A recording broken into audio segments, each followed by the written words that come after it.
little bit deep into this. So what happens actually? As we said, survival of the fittest. So what does that mean? So whenever, let's say there is a crowd of people, or let's consider here the bacteria. So on the left hand side image, the first circle which shows there are maybe 6 or 7 bacteria. And the more darker or the more red the bacteria is, that means it is more resistant to the antibiotic. So now, after this, let's say some patient falls ill and the doctor advises an antibiotic. So we'll take that injection. And then, let's say if the dose was for 5 days and he just takes it for 3 days. So the antibiotic or the medicine is not able to kill all the bacteria, but maybe the weaker bacteria get killed. So what happens is the 2 or the most fittest one of the bacteria survives. They survive and they kind of generate, they reproduce, and they actually worsen the situation. They actually give birth to more and more bacteria. So that's what is called the survival of the fittest. That the thing which is not killing me, I will get adapted to it, I will adapt to it, I will get habituated to it, and the next time when it comes, I will find a way to kind of defeat it. And on the right hand side, you can see there is a mother bacteria who is her child is having food.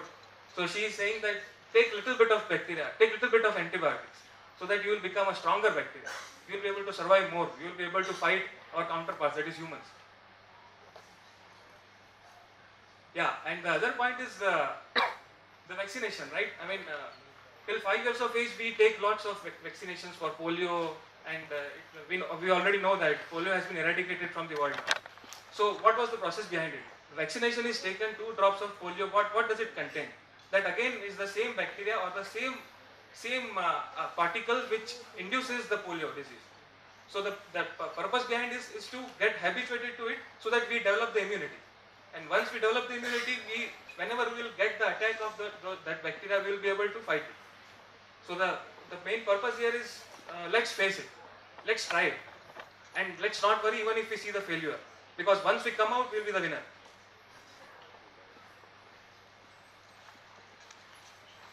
So this is how the machines are able to learn. They don't know anything when they start. Like the way we are born, unfortunately they are not born biologically, but whenever we give them power, that is their birth, they start learning on their own. Slowly they figure out things, slowly they get evolved, slowly they see their environment, and slowly they fail also. It's not that machines will always succeed. Slowly they fail, they try, they experience, and then they succeed. So we will see into detail.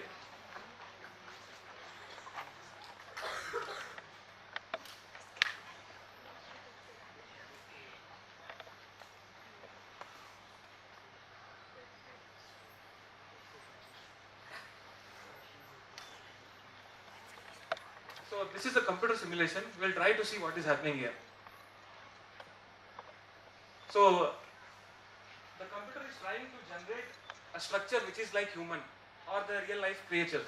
And the task here is to root the muscles in such a way that we can walk further and further, and we can walk fittest, so that we don't fall. We face the hurdles which come in our journey and things like that. So what is the best way we can route our muscles? What is the best way we can use our muscles? So not only humans, it is tried with different types of creatures.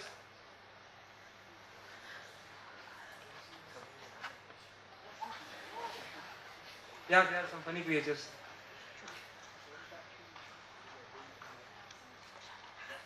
So this is the one. There are 4 contending structures. So the way we have survived, we have some certain kind of structure inside us. It is said that when we are born, we have so many bones, but actually we have 206 bones in our body. Now that particular structure or that particular organization of bones, muscles, and the way we have it internally, it was not that it is not the one which will only perform or help the humans in living a better way. There were many other solutions tried, and the one which worked best was used. So here also, as we saw there were 4 different generations and 4 different structures. So the one which survived till the end actually won, and that is the structure they are using it. So are you finding it interesting?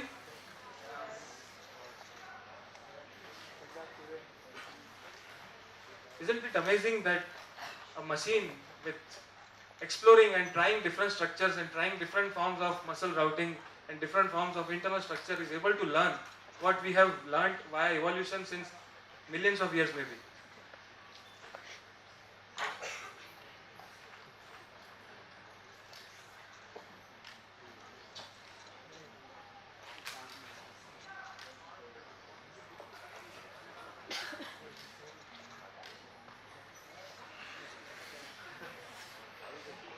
So you can see, maybe you just imagine that we were not having this kind of spinal cord. I was having a weird kind of spinal cord which was kind of tilted. So would I be able to then walk straight, or would I be able to sustain the air resistance which I am getting, or the gravity pull which I am getting? So the thing is, the best one, the best structure which you feel can survive. Like this was the example which one we saw was simulated for the moon's ground, where the gravity is very less. And you can see the target speed. I mean, the speed for which we are trying to generate this is varied. So this is 1 meter per second.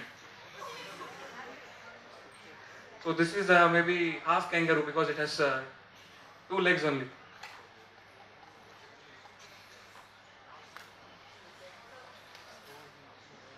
A camel maybe, I don't know.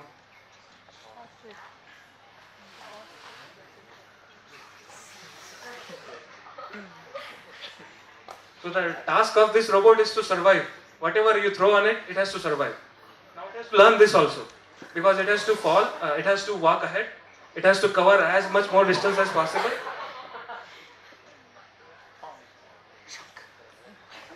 You can see as and when the block hits it, its position is a little bit changing, but it's somehow trying and managing not to fall.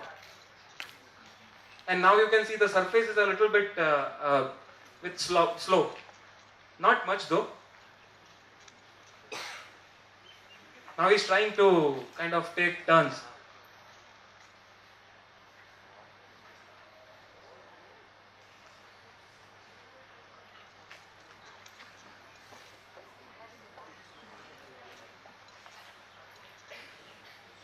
So now everything is combined. There is a bridge, there is a small passage, and also the blocks are being thrown. Now he has to survive in this. Yeah, so that's the when there is a great block coming onto it, nobody can survive, right?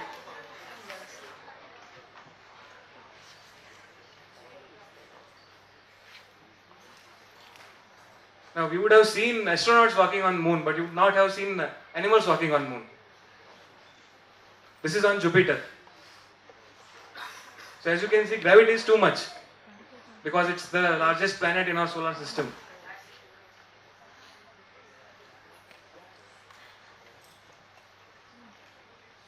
I think we can cut this. Yeah. So this was the evolution part which we were talking, that how we have learned to do things. Nobody has kind of taught us, or nobody knew earlier what the correct way was. But somehow from the apes, we got the knowledge of burning fire, we invented wheel, and likewise we invented other things also, and now we have invented computers. And let's see what is the further invention what humans can do, or maybe the computers will do the invention for us now. So how many of you have seen this kind of formation of birds or geese forming in the sky? Almost everyone, right? I have seen the drawings of children also. I mean, every drawing of nature contains this this thing. Even I used to draw, the first thing I used to draw in a drawing was a circle of sun and the birds in V formation. Now, do you think what would be happening? I mean, how do they communicate and how can they form such a structure? Have you seen them talk? Have you heard them talk? What do they talk? How do they communicate among themselves and kind of form a structure which is exactly V? This is still a very small structure. Sometimes they have very complicated structures. And while flying from here and there, they still keep the structures intact.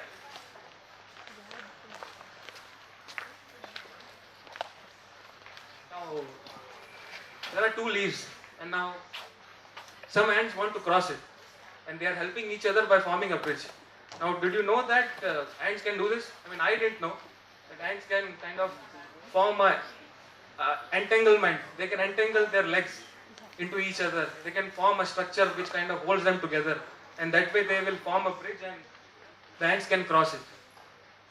And they are able to survive it. They are not falling down by the pressure of air or something.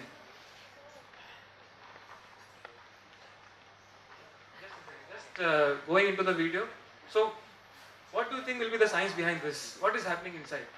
So, the main part to understand here is there is no central monitor. I would know that in your class also there will be one or two monitors, right? Somebody who will be guiding through your lines, cues, and maybe collecting all the things for your classes, administrative purposes. So every group of people have a leader to kind of coordinate, to kind of organize, and to make things in order. But surprisingly, in creatures like ants and birds, they don't have any central coordination, or they don't have a particular leader. They just individually they are not so intelligent also. They collectively happen to be intelligent. So if an ant or if a bird for the matter, if you talk about them, they don't know what is happening actually. They don't even know. I mean, whenever I see an ant walking, I feel, oh, he or she is so much confident. He knows where he's going. It knows what is happening. It knows where to go and where to find the food. But it doesn't. An ant in itself doesn't know anything what is happening or where they are moving. But as a colony or as a group of people or a group of ants, they know what they are doing. So the point is, there is nobody asking them to do what they are doing. There is nobody guiding them. They don't know even what the overall picture is. They just know their own task. They just follow simple rules. And that's why it's called collective intelligence. So the rule for ants is like, okay, so whenever an ant finds some food, so while coming back, it will leave some signals for the other ant members to kind of figure out where the food was. So now when the ants will come back and other ants will start exploring, and they will, because the earlier ants had laid the signals or the scent or the perfume, so they will kind of follow the same path. And likewise, all ants get collected and follow the path for taking the food. So, but they don't know how much the food is and even how many members are present in their colony. But they somehow have the ability to kind of work together and fill their stomach. So this one video will help us to kind of understand that. Again, the ants together are able to, they are trying to cross the river. Sometimes in Amazon forest or somewhere where there is a flood. So how do the ants survive? So this is the way they survive. They kind of entangle, they kind of fall in, they stick their legs in between of each of, in between them, and they try to pull the water aside.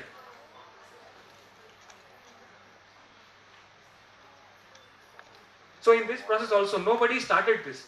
I mean, nobody was the monitor, or nobody was the coordinator, or nobody was the organizer to ask them to do it like this. They just figured out the way, and they even don't know what they are doing. I mean, if you are able to chat with an ant, and if you are able to understand their language, and if you go and ask an ant, hey, what are you doing? He or she won't be able to tell it, because even they don't know it. As collective effort, they are able to do it. So this is the queen, which is lying in between. So different types of ants. So this colony has maybe 5 or 10 different types of ants, and they have their certain roles, and they are very simple set of rules. Like if I am a driver ant, then I will be at maybe the corner, and I will be just allowing to keep the structure intact. And if I am the queen, I will be staying in between. So all the other ants, because there is only one queen in the full ant colony, so their aim is to protect her. And all the young ones also stay in between. Now you can see even the tides or the waves will not shatter this.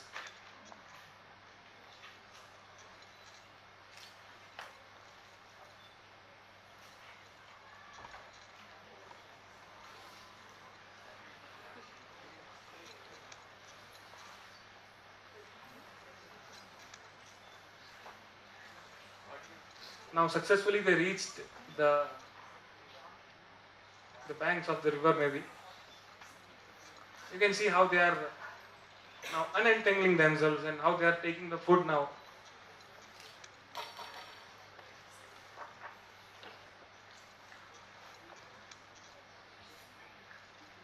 So much of water, she is drying herself.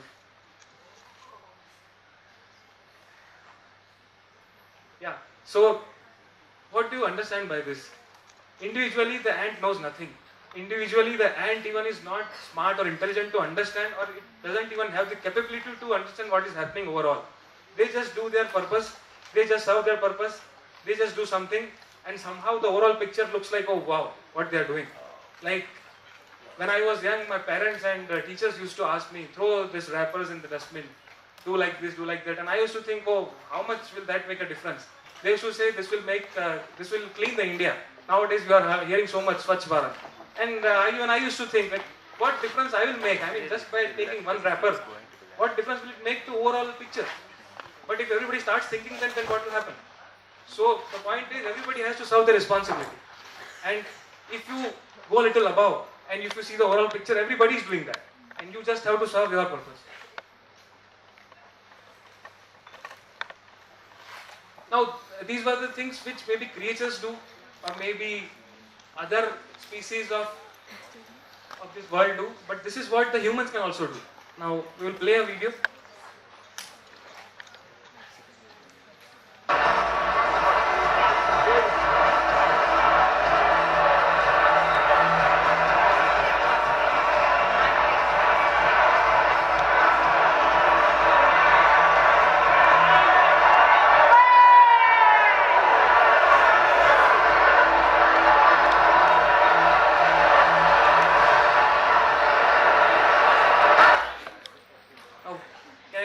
What is this called? Mexican wave. So, how do you think it is done in the stadium? Who starts it? The players playing in front? Or the commentators? Who do you think? The audience. Nobody starts it. It just somehow gets created. And the guy in the pink t-shirt guy in the image, what do you think if he doesn't put his hands up, then will the Mexican wave stop? No. No, it doesn't matter actually. So this is what the point is. Individually, they don't know what they are doing. Whenever somebody asks me to do, I'll just raise my hands. And if you see the overall effect, a Mexican wave is circulating. So this is a saying which we keep on hearing. United, something like, I forgot the saying. Correct, exactly. Maybe it's because of the nervousness here.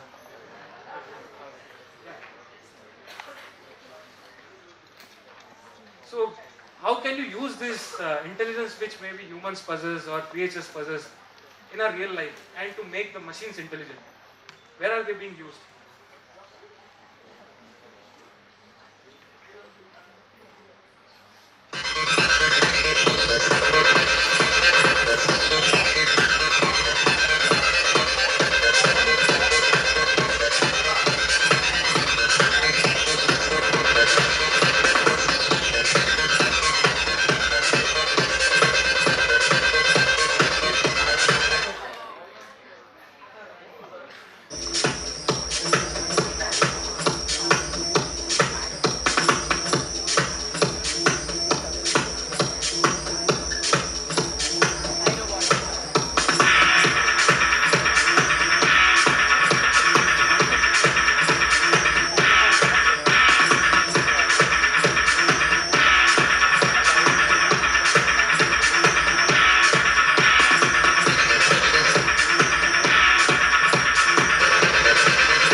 Tell me what was the first scene from? I mean, which movies was it from? Lord of the Rings. I'll just tell you an incident. Yesterday, some of my friends were just walking and we just decided to play a prank. And we all of us just started to do like this. And something we pointed out in the sky and we just started looking. And you can't believe everybody walking around us started pointing them and asking what is that, what is that. And everybody on the road was kind of looking there. So, and they don't even know what they're looking at. So the point is, you just start something and the nature will follow. So here we saw that in the Lord of the Rings movies and the Happy Feet movies, all the movies, they try to bring all the things. So you must be thinking that the soldier running in front, he is an individual entity. He's a soldier who knows where he's going. But no, it doesn't. It's just following the crowd. I mean, whenever a crowd runs to kill somebody, to hit somebody, the people standing back, they can't even see whom are they going after. So they just run. This is the mad crowd. So this is what is happening here. They don't even know what is happening.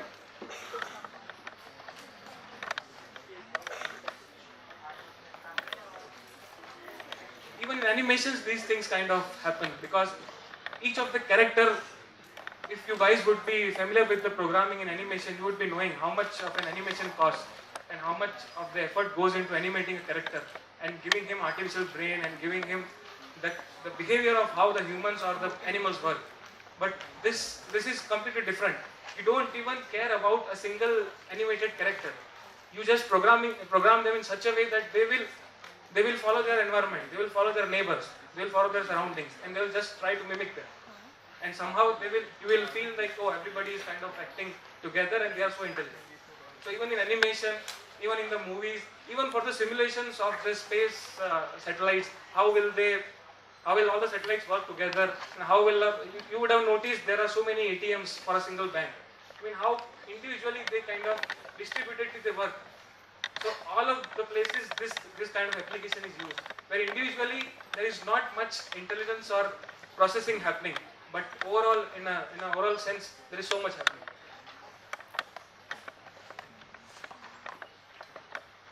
Now we have talked so much about intelligence, artificial intelligence. Now what actually is intelligence, or what is learning? How do you define it? I mean, when can you say that somebody is intelligent?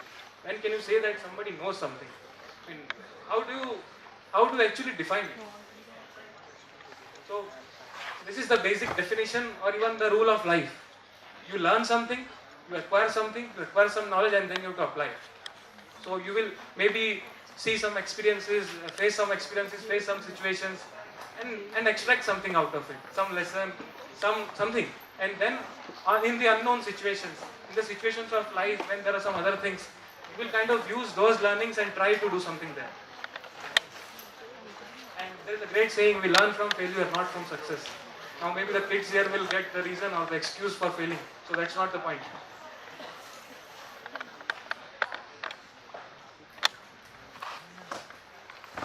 So sometime back we saw the Mario player playing, right? And we said that it is the computer or the machine or the intelligent system playing it. Now let's go behind and see that was the fittest stage. I mean, when he was able to learn everything, when he knew how to play the Mario game. But when he started, when the computer just started, do you think it would be as good as this? No. It was similar to us. When I was given my first remote, today, at that time we didn't have smartphones, so we had that small remotes, and we were plugged to this thing, and we had video games, and we had to play that. And the first thing which we did was we didn't even know which button does what, so we just figured it out. And somebody told us, oh, you have to keep on moving right. So keeping on moving right will actually increase your points, increase your life, things like that. But we figured out at our own, right? So this is what the player will also do. This is what Mario looked like at the beginning of his training session, all the way back in generation number 0. So you can see this is just the starting. When the player was left open, knowing nothing, we just asked him to play. So these are all the options which he can do. So that was the point when it realized that, oh, so I have to move right. Otherwise, in the first few simulations, we saw that the player was standing still and he doesn't know what to do. Now it has still not learned that he has to jump. So it will learn slowly. Again, he is feeling not that confident to kind of move right. He is comfortable to stand still. He feels that's the game.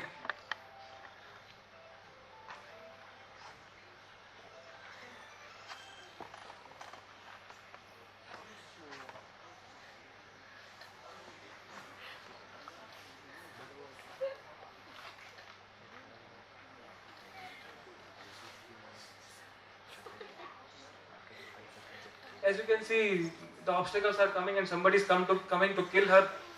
Still he is not jumping. So he doesn't know that maybe jumping will help him.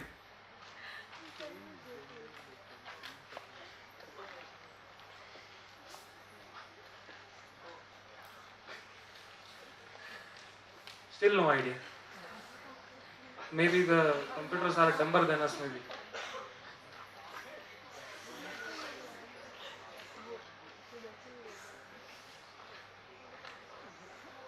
So this was 20th attempt, and in this you can see the player fall.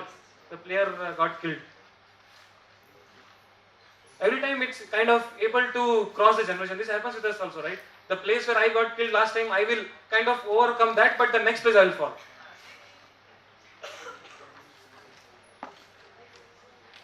So So in every attempt, it will kind of move a little bit ahead. It will make some progress.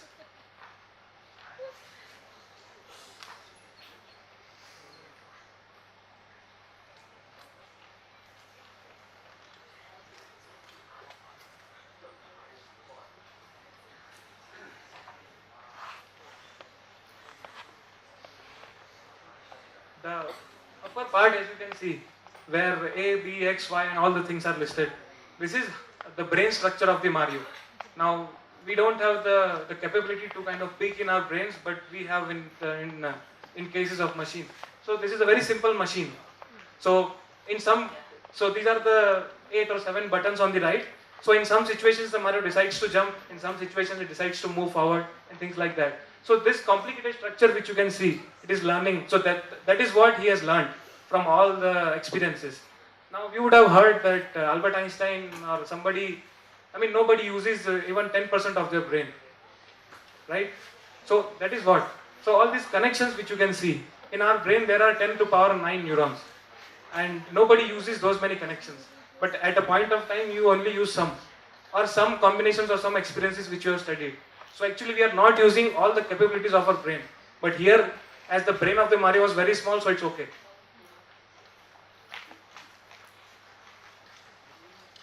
So we and machines are the same because we have kind of given them the capability to learn. Now, as we have seen what learning is, what intelligence is, but do you think machines can be learning everything? I mean, can machines do anything and everything? Can they do everything what we can do?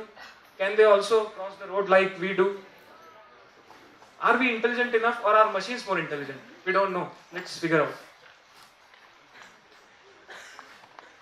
So the basic process by which you can define learning is how the child learns to do, right? The child knows that, or the kid, when you ask him or her to draw a tree, it can draw any of the trees because he or she knows that all of these structures are a tree. It somehow figures out that all of these are nothing but a tree. Nobody kind of says that this is a banyan tree or this is this tree, this is that tree. So that's the process of generalization.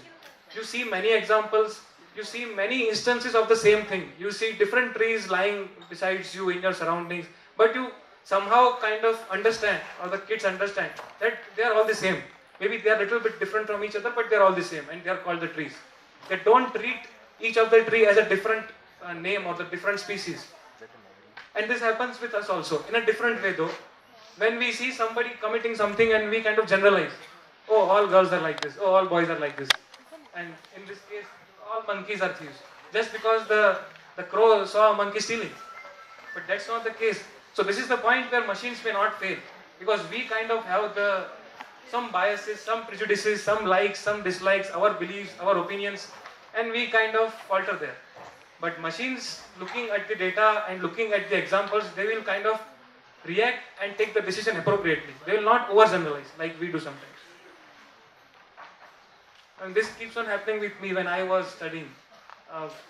Whatever I used to study, I mean whatever the course was, I used to study some part of it. But whenever the exams came, it happened so that everything almost looked different or new to me. I don't know whether it happens with you guys. So the point here is, even in life, whatever we know, whatever we explore or whatever we understand, there will always come a situation where you are new to it, which you would not have seen it, which you would not have experienced it. So that's why what is the purpose of life, if you ask me?